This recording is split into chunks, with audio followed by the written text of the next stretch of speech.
রাতের আধারে এক মোবাইল দোকানে নিশি কৌটুম্বদের হানা। দোকান থেকে চুরি যাওয়া সামগ্রী বাজার মূল্য প্রায় 10 লক্ষ টাকা বলে অনুমান।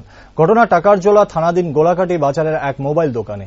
পঙ্কজ দে নামে মোবাইল দোকানের মালিকের অভিযোগ করে শুক্রবার সকালে সে খবর পায় তার দোকানে চুরি হয়েছে। তৎক্ষণাৎ দোকানে ছুটে এসে দেখে দোকানের চারটি তালা ভাঙা।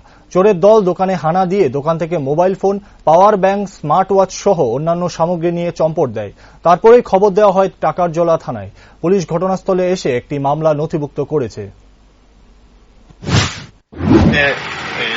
ব্রাশ করতে আসলাম, তারপরে হঠাৎ করে বাজার থেকে ফোন দিয়েছে যে পঙ্কজ তোমার দোকানে চুরি হয়েছে।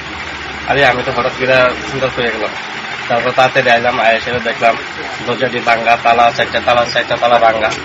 তারপর খুললাম, খুলে সেটা দেখি যা আছে আমার মোবাইল পার্স এবং পাওয়ার ব্যাংক, স্মার্ট ওয়াচ অনেকগুলো, প্রায় 90 থেকে 1 লাখ টাকার উপরে হইল। তারপর আপনার দেখুন পুরান রিপেয়ারিং, ডিসপ্লে চেঞ্জ করে নেওয়ার জিনিস প্রায় 6টা মোবাইল ভিডিও নিয়ে গেছে। তারপর দেখলাম রড, চাদর, তারপরে খুন্তি, হাতুড়া এগুলো ফেরত হয়েছে ওই জায়গা কিনছে। তারপরে খুললাম, ফিরে দেখলাম, পুলিশের খবর দিলাম, পুলিশ আসলো, আইসে করে তারা এটি লেগে গেছে।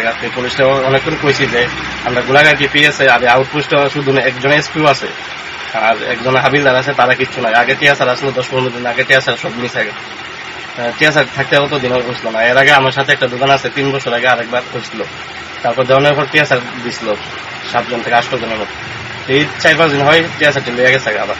তো আপনার পুলিশও নাই, পুলিশ আইসলো, তারা কইছে যে যত টাকা লাগুক 10 কোয়ার্টার না সেরা যাতে এটা চেক টেক করে। তারা কোনো আমার কথা পাত্রই দিছে না, কইছে বড়বাবু দেখবো, বড়বাবু দেখে কইয়া ফোন নাম্বার লেগে গেছে।